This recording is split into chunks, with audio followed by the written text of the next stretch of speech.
Welcome to another edition of Amplify Your Business, everybody. And on today's show, I have a special guest with me, Johanna Pagonis. And so Johanna has a business that teaches people leadership, but it's a little different take on leadership than what you might be expecting or might have seen in other experts. And so we're going to talk a little bit about that. But first, I wanted to talk to her about her journey through COVID, because she started her business at just before COVID basically started. And then it's been kind of a rocky road here for the first year, but things have really turned around, and there's a reason why it's turned around so well. And so we want to dig into that a little bit. So welcome to the show, Johanna. Oh, thank you so much for having me on, Lance. I was really excited to talk to you today. So tell me a little bit about your business, Sinogap Solutions. What is it that you do? Yeah, thank you. Okay, so it's a leadership consulting firm. And what we do is we work with organizations and help them achieve their mission or their purpose by maximizing the human potential in their organization. And we do that in different ways, but really the target audience we want to work with in a company are the formal leaders, meaning people who have a positional authority, right? They're either frontline supervisors, managers, directors, all the way to the executive team. So working with them to help them achieve their full potential and teach them really what it means to be a leader, like you said, with a different spin on it. So exploring what it means to be a leader, what is your purpose for leading others? What are the competencies that you need to display and demonstrate confidence in?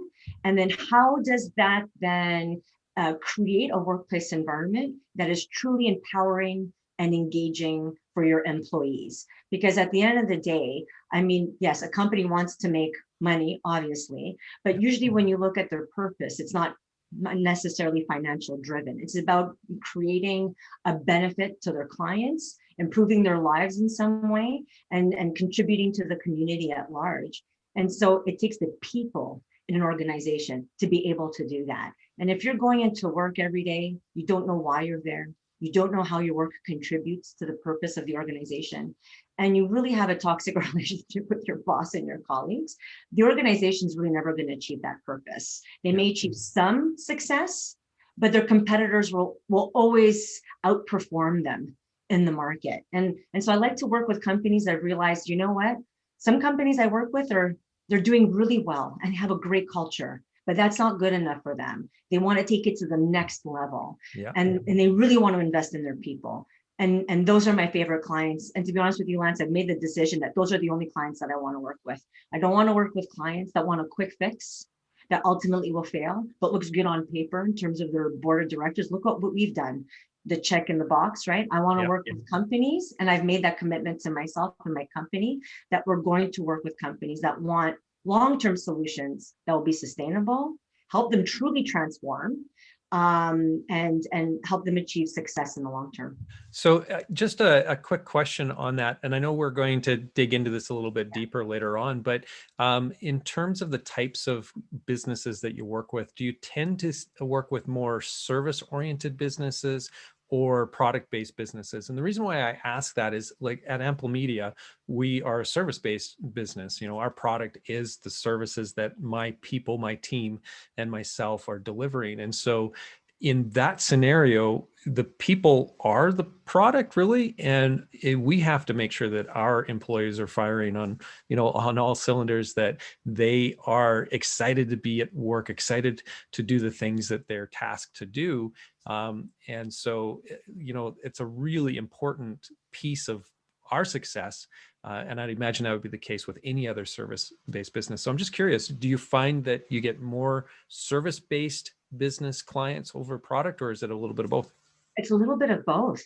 So I'm working with industries that produce something. They're in the manufacturing industry, from food to construction items, to service industries like government, for example, law enforcement, or in the financial industry, or the tech industry. Although you could say the tech industry, sometimes it's not a service necessarily, it's a product that they're offering, right? No, I've been working. It's so funny, when I started my business, when I launched it, somebody said to me, so what industry are you working in? And I said, I don't know, do all industries have human beings working for them? And he said, yes. And I'm like, I guess I'm going to work in all industries. And I find that that's been the case. I work with small, medium to large and complex. Like I said, in government, we're the predominantly providing services, to the manufacturing industry where they're actually designing and developing a product. Yeah. And both are critically important. And, I guess one can make the case that the manufacturing industry can be a bit more challenging to create engagement in, because especially if you're on the front line and you're an operator and you're working on a production line and you're doing the same thing day after day after day, and it's very mechanical, robotic, complacency can set in, Yeah. accidents can happen. What is the motivation that you have as an employee to show up on that production line and do the same thing over and over again? So employee engagement and leadership capacity becomes super critical, because it's not necessarily the work that we do that engages us, although it is critical and it's important, but it's the relationships we have with people that motivate us to want to go to work every day and make us feel like we belong. Going back to Maslow's hierarchy of needs, if anybody remembers that from your humanities days or your sociology days, and your psych days, I guess, but belonging is really an important aspect. And I think we've seen that through the pandemic. People are, when I see people, challenging the safety restrictions that we have in place. And the way I interpret that is people are truly longing to connect, and they're missing that connection. And Zoom team meetings can only do it for so long. It's that human bond that we want. So I think we need to create that in our organizations, whether you're service-based or you're creating a product. Yeah, it's so true. Definitely the pandemic has exposed, I think, a lot of organizations, the weaknesses that they had going into it, right? And the ones that have really thrived are the ones that have had, better leadership prior to the pandemic. And so they had that foundation, they had that connection that in place, that the employees felt like they belonged and that they're a part of something that was bigger than, themselves and bigger than the management or the ownership group and so on. So yeah, that's really interesting. So I know we're going to dig into the aspect or the topic of leadership a little bit more later on, but I'm really, really curious. And I think that our audience is going to be really interested in hearing your story about how you started your business or when you started it, and then what happened shortly thereafter. So give it to us from the top if you could. Yes, absolutely. I've always prided myself on the fact that, can you say that? Prided myself? Sometimes I say things I don't even know if it's an actual word or expression, but I take a lot of pride in the fact that I consider myself somebody who's always open to challenge, which always presents an element of risk, and being able to navigate through that and developing resiliency or improving my levels of resiliency along the way. And every time I feel like I've just come out of a storm and I've succeeded, somehow I've come out the other end wiser and stronger, I always think it's going to be easier the next time I encounter a challenge, until 2020. Oh my God, I'm laughing now, but Lance, there were some dark moments, like real moments where I was like, oh my God, what a mistake. Why did I do this? It's the self-doubt creeps in and totally paralyzed me. So let me back it up a bit and bring everybody into like the beginning of the story, if you will. So I've always been consulting part-time. So when I was working with other organizations, my last job was with the government of Alberta. And wow, did I learn so much working with them. But I was always working part-time as a consultant on the side, always with the blessing and permission of the leaders of my organization. But my goal was one day to launch my own business, my own consulting business. It was a dream I always had. As soon as I started to consult part-time, my side hustle, I always wanted to launch my own business. And over the course of my career, I developed my expertise not only academically, hence going to pursue and complete a PhD, but also professionally by seeking higher and higher positions of leadership. Because I didn't want to be that consultant that spoke from a position of like a theoretical position, but lived it and breathed it and immersed myself in the leadership arena. So when I could talk about the struggles that we face as leaders and managers, I could talk their talk, And it helps me consult better too, because I get their operational context. So I'm not going to come in and design pie in the sky solutions that are totally, like you can't even implement operationally. So I spent years developing the confidence within myself to do it through experience in academia. And then finally, my last position I got, I was about to get, my name was in a competition to move up the rank. And everyone was saying, it's yours to lose. You're acting in the position. It's yours to lose. And then I had So my name was in there. I had my interview ready, set and go. And a couple of days before the interview, I woke up 3 a.m. in the morning. I had a panic attack and realized this isn't what I want to do with my life anymore. Pulled my name out of the competitive process, which was a huge ego, like shot to the ego. Like, what will people think that I'm like quitting, right? Yeah. But it really signaled to me that if you're willing to not move any further in the organization, this is the time to launch your business full time. Yep. So I met with my supervisor and explained to her what my passion was. And she kind of knew all along, because I'm a very transparent person. And she gave me my blessing, and we created an exit strategy for me. And the goal was in 2020, at some point before the end of the fiscal quarter, I would resign officially.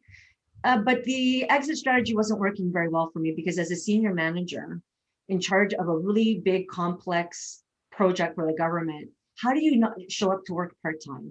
I felt like I was letting my team down. I was letting myself down. And so I decided in end of January, I gave them my 30-day notice. I'm like, as of February, I'll be officially resigned and I'll launch my business. So that was February 2020. February 7th was the first day that I did it full time. And I was so excited. I had a keynote presentation in March for the Women in Safety. It was called, Women in Safety Conference. And it was an amazing experience. And from there, a lot of work came my way. And so this is March now. So I have some contracts in place for future keynotes. I have proposals that have been sent out waiting to get approval on to work on big organizational improvement contracts. And then the pandemic hit. Yeah. And here's the funny thing. Initially, I didn't think I was going to be that busy. So I was going to develop the digital side of my business, which is all the online courses that I offer on leadership development. So I thought I was going to spend most of my time doing that. But then when all of a sudden I got all these contracts, I was like, oh, I have to shift. And I guess some of the anxiety of what the future was to hold for me disappeared. But when the pandemic hit and all the contracts disappeared, literally all of them, my clients ghosted me. I just reached out and said, I understand the pressure you're under. I'm here to support you. But, I'm like, yeah, obviously I'm not the priority anymore, rightfully so. All of a sudden panic set in, because I'm like, oh my God. Now, because before it was like, okay, I don't know what the future holds, but the economic climate was good. Now things were completely different, and I had no idea how I was going to navigate through this. And how do you reach out to clients and build your business and sell yourself and the value you have to add when these companies are terrified that they may not be around in a year? I felt like it was so self-serving on my part to do that. And it didn't sit well with me. Plus at the time, like, I'm a new entrepreneur in terms of having to market myself, which isn't a skill that comes natural to people. You have to develop a lot of confidence in that. So I had a lot of things not going well for me, if you will. And so what I decided to do was really develop my business in terms of my presence in my field through social media, and develop intentional relationships with the clients whose contracts we either canceled or put on hold. And one of the ways I did that was I developed a podcast and invited these clients. And technically they weren't really clients yet, but I saw them as future clients. And so I would invite them on my podcast so they could share from a leadership perspective what their organization was going through and how they were supporting their team and going through it. And we actually, because that's one of my values, is relationships. So I built relationships with them. I got to know them. One individual that I really got to know very well was doing his MBA. And so I took a keen interest in that. And so we talked a lot about his academic experiences and shared mine. And I just really developed trusting relationships with these individuals while developing my presence on social media. And then still not a lot of business came my way. So a lot of dark moments, a lot of tears, a lot of, oh my God, I let my family down. And I'm going to be very blunt and honest. And I'm not sure a lot of people do this, but I made $16,000 my first year. Yeah. Not a lot of money. That is really scary when you go from a 6-figure salary, an independent woman, to like below the poverty line. And my situation, I guess I'm very fortunate because my husband sacrificed a lot for me to live this dream. That's why it's important to know who is in your support network. And we had long conversations before I launched my business, like, what's the worst case scenario? Not ever thinking would happen, but it did. So he was so supportive, but internally it was a struggle because I felt like I was a failure. Yeah. It was not easy. And I'm like, So could I just back up just 1 second? I'm just curious about when you started the podcast then. So how far into the pandemic was that where you decided to make that pivot? Yes, good question. So it happened in stages. I started as a webcast. Okay. And I thought doing a podcast would be challenging to do and all the moving parts that I had to think of and the learning curve to that. Whereas a webcast, I did a lot of webinars for free. That was one of the things that I did too. Offered a lot of webinars around leadership development for free so people could get to know me, and it was through Zoom. Yeah. So I felt very comfortable with that medium. So I did webcasts first and then realized that I had maybe 7 people listening to the webcast. So I'm like, I think I get a wider audience and have a more positive impact if I converted it to a podcast. So I did it June, July, and then in July I decided it was going to be a podcast. And then early August, I think the first week of August is when I converted it to a podcast. So I had some time to experience, to develop some expertise in audio mixing and video mixing and all of that stuff. So when it came to doing the podcast, I was a bit more confident in doing it. Yeah. Yeah. And do you do it once a month, once a week? What kind of frequency do you do your podcast? So initially I thought I was going to do it weekly. And I'm like, I'm crazy. How do I develop a business and do a podcast weekly? It's a lot of work. And like some people, that's their business, is the podcast. And I'm like, that's not my business. I was using the podcast as a way to promote my business and to expand my network. I wanted to hear from other thought leaders in leadership. I wanted to learn from them. Being an entrepreneur is very isolating, especially when you're a solopreneur. And the podcast was my own way to develop myself professionally. I believe I'm an expert in my field for 2 reasons. One is because of the knowledge I've amassed over 2 decades, but the fact that I realize that there's always more to learn. And you have to expose yourself to other perspectives and ways of thinking. That's what helps you grow as an individual, as an expert. And the podcast was a way to do that. And I never really thought about it that way because I mean, with Ampli Media and this webcast, so Amplify Your Business, we started this back at the very beginning days of COVID. The concept was there prior to COVID, and then we just implemented it immediately as soon as COVID hit as a means to try to give back to the community. But one of the things that I didn't really recognize until you just mentioned it is that isolation as an entrepreneur, as a business person, you have somewhat. And so I talk to entrepreneurs every week on this show, and that has been therapy almost, and definitely keeps my frame of mind in a good positive place, because most of the time we're talking about things that people are doing differently and how they're pivoting and how they're finding success and so on. And so that has definitely impacted my mindset. There's no question about it, but I never really thought about it until now. Yeah. That's And good. as you're speaking too, made me realize it's market research in many ways too. Because I hear how other thought leaders in my field are working with clients and what are the pain points that their clients are experiencing and how they're addressing that. So it's market research too. Yeah, and I also really like how you said that it's professional development. Your professional development, because you're speaking to people, learning stuff, and that's definitely something that I've always felt that we've had the luxury of in our industry, because we go in and we kind of break down what some of the challenges are that companies have, and then help them reframe their business in a way that is going to resonate better with their audience. But in order to do that, we need to understand the inner workings of their business. And so there's always continuous learning that's occurring. And I imagine it's the same for you when you go in and you're working with a client on their leadership, and that you really have to understand what's going on within that business. And so you get exposure to a lot of different types of businesses, types of organizations, types of leadership groups, types of management, and so on. Yeah. And you said something else too that made me think of it too. Like if we're learning from these experiences, if you're learning through your webcast, I'm learning through my podcast, our listeners are learning too. Yeah. And I mean, the reason why I got into this business is because I have a passion for learning. I'm in learning and development for a reason. And so I see marketing too now as a way to develop not only relationships, but it's about making a space for the client to be able to share who they are and learn from them in terms of, like you said, their situation. So you can really customize a solution that will benefit them. I mean, it's all so, I don't know if cyclical is the right word, but learning and development, relationship building, marketing, using these different venues and mechanisms to put yourself out there are all very much interlinked in terms of the value that we bring, not only to ourselves, our team members, but our clients in the community.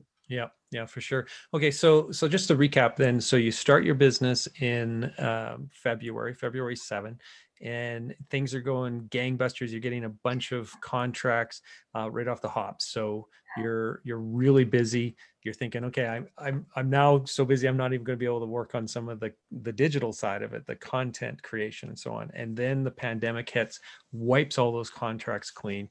You then have to pivot to try to build your business from the ground up again, and in a climate in which people are just really holding on to their pennies. They're nervous about spending any of that cash flow that they have, that's so limited, that's coming in.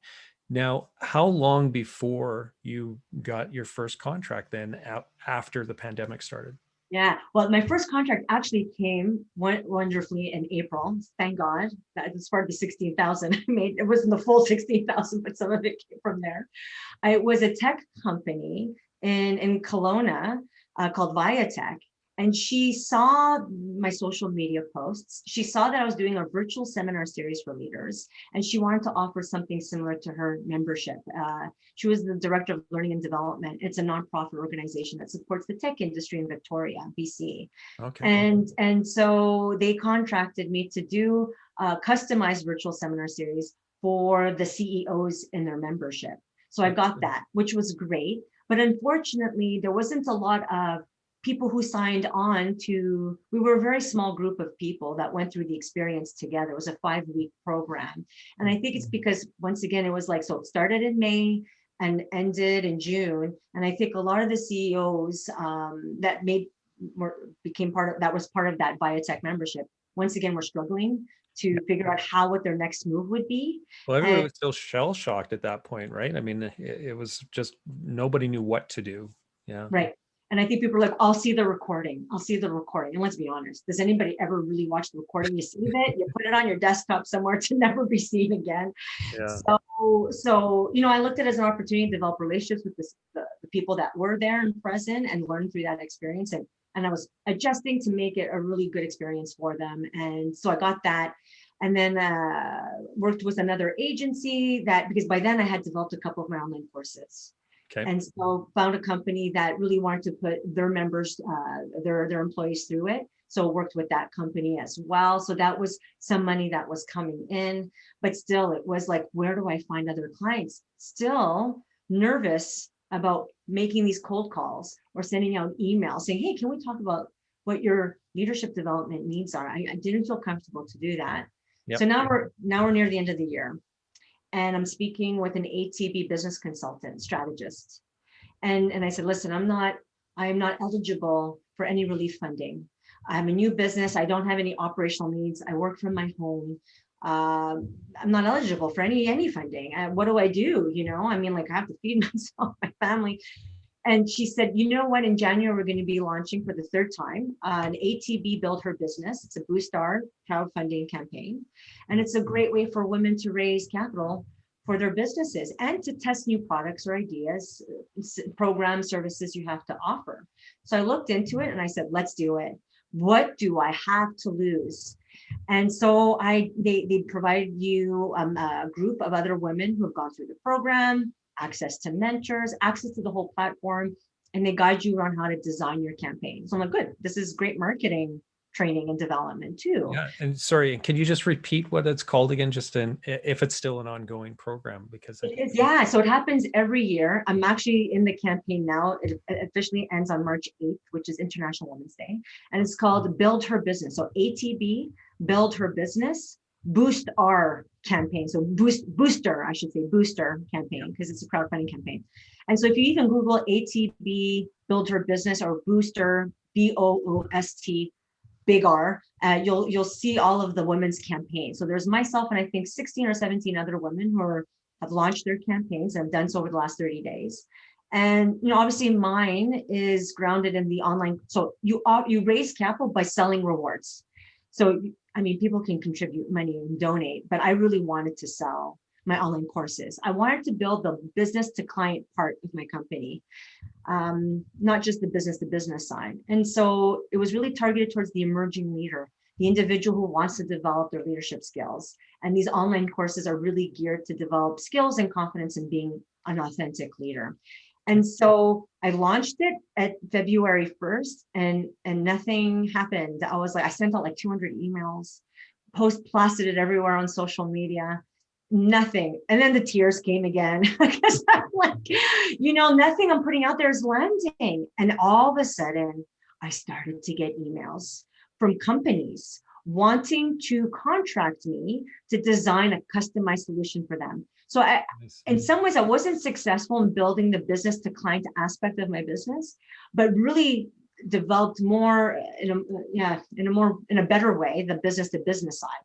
So I actually achieved my campaign goals, which was to raise $10,000. And if you go to my campaign site, you'll see I've raised nearly just close to 700. But all of the other funds came from contracts that I did kind of behind the scenes of the campaign. Oh, nice. That makes sense. Yep. So I still achieved my goal. I developed more brand awareness, trust with my community, people wanting to reach out to me and contract me. I got busy. That's where I started to get busy, was through that campaign. And you know what gave me the confidence to do too? Was to start to email people, other people, just kind of, hey, how are you? Because I started to realize I know a lot of people who are senior executive leaders who are influencers or make the decisions for the company. Why aren't I emailing them? Yeah. I have a trusting relationship with them. Why can't I email to them? What's the worst that will happen? Either they will not reply, or they'll say thanks, but no thanks. So a couple people didn't respond, but a lot of people did. And you know what they said to me? And then I realized, why did I wait so long? They said, oh, thank you so much for reaching out. This leadership development was on my to-do list. It was always on the side of my desk.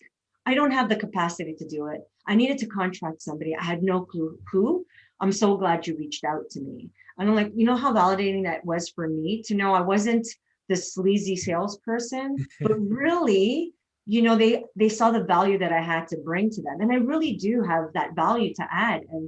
And so it really started to develop my confidence. And I'm really enjoying the business development side of things. Because once again, it's not about selling myself.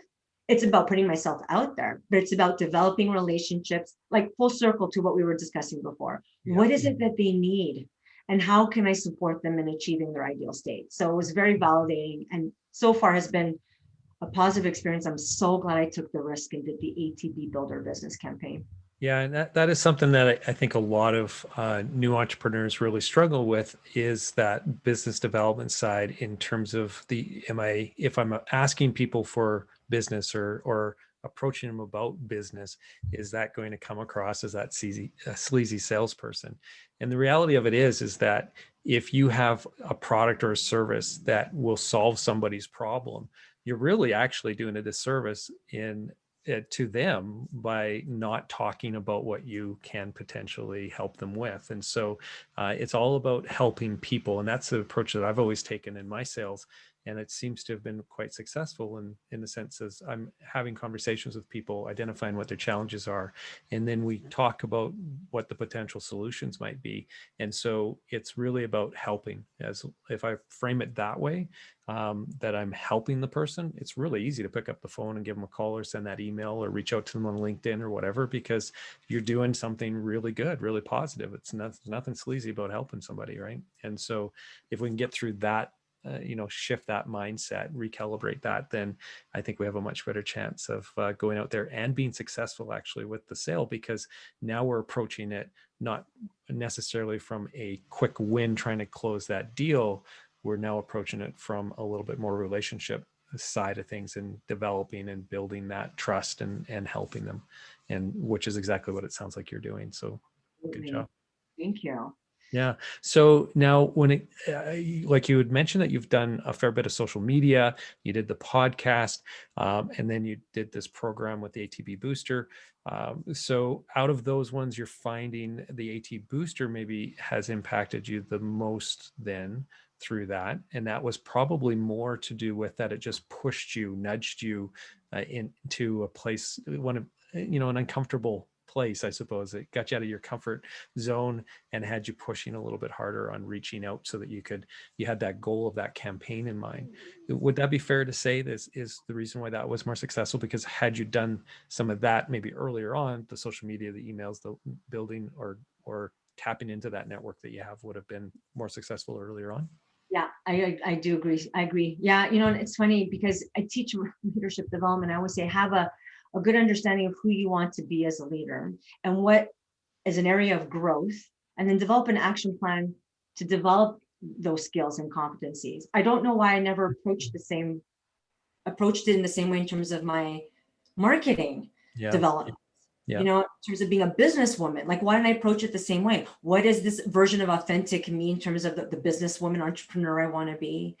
And what are the areas that I need to develop? What is that goal that I want to achieve? And I could have easily said, you know, you want to raise this much money in this amount of time. What are you going to do to achieve it? I never really thought of it that way until I had the opportunity to do it through ATB.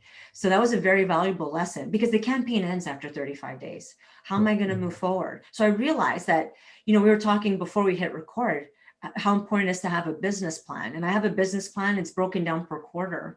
And so even just having this conversation, I'm realizing I'm going to have to revisit my business plan and look at what do I want to achieve every quarter. There could be a financial goal there, which is good because it forces me to work towards that. Yeah. But then what are some of the activities that I'm going to put into place that will benefit my clients in the community to help me achieve that goal? So never forgetting what my purpose as a business is, but being comfortable with the financial marketing aspect of it as well, you know, because I want to be financially independent. And I think it's okay to say that. I think it's okay to say, I need to make money and I want to be successful financially, not only contribute to the well-being of my community through the services I provide, but also contribute to my own and my family's well-being. And that was a journey for me too. And once again, I think ATB and seeing 16 other women doing this and hustling and working together and supporting each other, it made me feel like it's okay. Give yourself that permission and do it. It's fine. And I don't know if it's a woman thing or, you know, but I felt like I was reared in a way to not always embrace that aspect or side of being a businesswoman, but I'm fully embracing it. But I've just started on this journey. There's a lot more growth that's coming my way in terms of developing that confidence. Yeah, in my experience, I wouldn't say that it's a gender thing. I would say that it's just, you know, not knowing, not having gone through it, like anything, entrepreneurship, business development, sales, they're all things that take effort to learn. They're new skills, right? And so it just takes a little bit of time. And once you've gone through it, so now you've experienced that, it's much easier for you to replicate that now, right? So yeah, so good on you. I'm really happy to hear that you're seeing some success now, and it has been, you know, at the beginning, like you said before we hit the record button, we were talking about perseverance. So there's a lot of entrepreneurs out there that wouldn't have had the strength to make it through 12 months and only had, you know, $16,000 in income come in during that time, and just really feeling like, what am I doing? Why did I jump into this? Especially when you go from a very secure position with government, where you have that, you know, six figures and so on, and so you start to have a lot of self-doubt and so on, and so you were able to persevere through that, and the support network that you had around you obviously was really good for that, but a lot of that has to come from internal strength. So how did you manage to get through that? Because I think some other people who have had months of challenge, you know, already, and maybe have a few more months in front of them potentially, how did they get through that? Any tips? Oh yeah, absolutely. And hearing you say perseverance, I gotta say, I remember when I was really young, just started my career, and I was working with a psychoeducator in a primary school, and sitting in her office, she'd always have these expressions on the wall, like, you know, these words of aspiration. Yeah. And one of them said, "The road to success is perseverance." And it stuck with me. I guess so much so that I internalized it to a point where it became just an unconscious driving force within me that just stayed with me about being to persevere. And so a couple of ways I did that. So, you know, after I did the Biotech virtual seminar series, one of the sessions was all about resiliency. And after I taught that session, I realized I need to put some of the stuff that I'm teaching others to practice for myself. And so I developed an online course called Leading with Resiliency and Agility. And it was a very self-soothing experience because as I was developing the course, I was thinking, like, if what I'm putting into my course helps me and is, grounded in evidence-based research, but if it can really help me, I know it can help others. So as I was developing this course, I was putting the things that I was talking about to test and to practice. And so some of the things I did was, first of all, develop a level of self-awareness of what your stressors are and name them. Acknowledge them. Don't pretend they don't exist. Number one, I'm a true believer, especially when it comes to being a really authentic and powerful, positive leader, you have to develop self-awareness. And that means you really know what your emotional triggers are and you know how they manifest themselves emotionally, cognitively, physically, behaviorally. And so I needed to take some time for myself to self-reflect on that and name it and write it down on paper. And the way I did that was every morning I engaged in some kind of a self-reflective activity. And sometimes it would be journaling. Sometimes it was guided meditation through an app that I have. Another thing that I did was I spoke to my husband a lot about what was going on and some of my friends as well. So not being afraid to just kind of put it out there. Another thing that I did was daily walks. Oh my God, the sunshine, how critical it was for me to peel myself away from the office and my computer and say, it's funny, I was busy, although I didn't have a lot of clients, but I was busy doing a lot of marketing, right? And developing online courses and doing my podcast. So that kept me busy and sane. That was another thing too. So being busy and remembering your purpose and engaging in activities, even if they're not paying you, but engaging in activities that help you fulfill that purpose was critical. But still finding time for me, going for that walk, and then having a schedule where I could shut down for at the end of the day and have weekends with my family and taking advantage of that. But it was, some days were better than others. Some days I could practice that well, and other days I was just in freaking crisis mode. Like, I'll be honest, like I put on weight, I was eating unhealthy. I found myself having at least a glass of wine or two every night. I'm like, what am I doing? Like I was engaging in behaviors that were not really benefiting my health or my psyche, mentally, physically. So some days were a struggle. Other days I was improving and doing better. And another thing that really helped me, I subscribed to Noom. I don't know if you've heard of Noom. It's like Yes. the diet app, but it's all about the psychology. And my background's all in psychology. And so that was a daily self-reflective activity. I would read the Noom articles every day, and it was all about understanding yourself and how your stressors manifest themselves and how to modify that and adapt that. And so that was part of my self-reflective activity. And I loved it. There was a community there too, that you could, chat with. So I used anything and everything I could to help me develop self-awareness and practice self-care, if that makes sense. And never forgetting my purpose, my business purpose and my individual purpose. Yeah. Yeah. I think, and this is what I hear all the time from the people who I admire, the most successful entrepreneurs and leaders, is that self-reflection, the awareness piece, the meditation that they do in the morning. And so and the self-care, it all really pivots around self-care, and that's mentally as well as physically. And so, that's no surprise then that's where you ended up finding your strength and your resiliency. And so you mentioned that you developed a course on that. How can people find your courses right now? Yeah. I mean, I have the campaign that's ending on March 8th, but Yeah. at this point, like all my courses are available through the campaign board. What I would say is just go straight to my website. It's sinogapsolutions.com. And I have an online course store.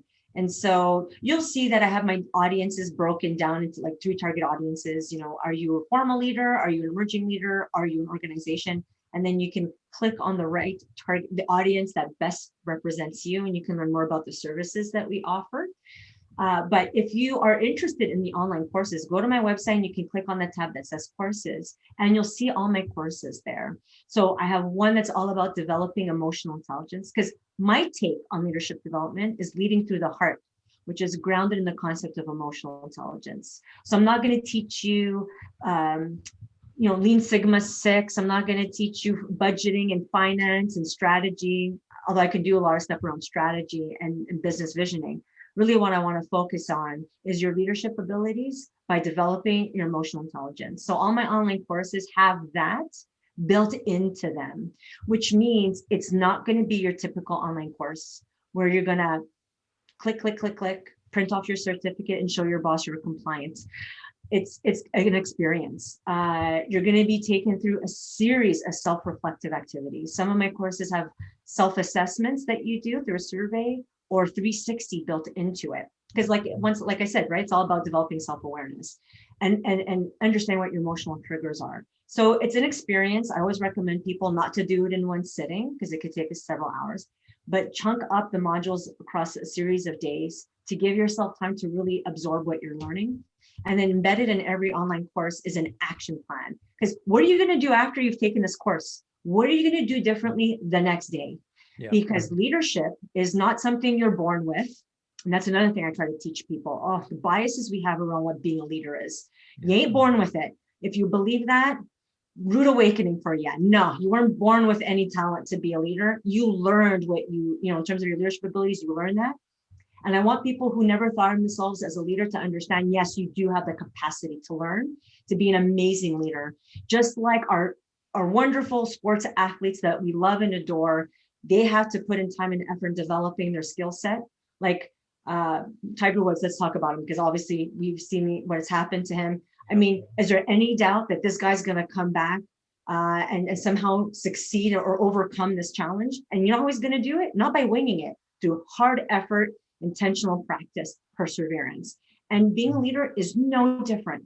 You have to devote that time to your own development. And so these courses guide that and try to hold you accountable to figuring out how you're going to continually develop your leadership in the days, months, years to come. And we also offer coaching. That's another thing we do, that when I said a lot of companies were reaching out to me, it was blended solutions with, let's do some online coaching, virtual coaching. Let's do some customized workshops and let's blend it with your online courses. So that's something that I offer to organizations, but I can also offer it on an individual level as well.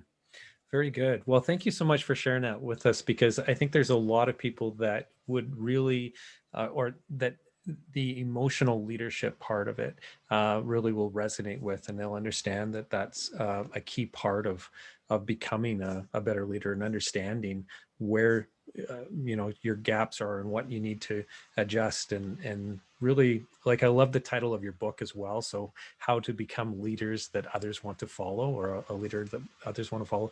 That's so true. I mean, we all want to do that, and I think it really truly does come from leading from the heart.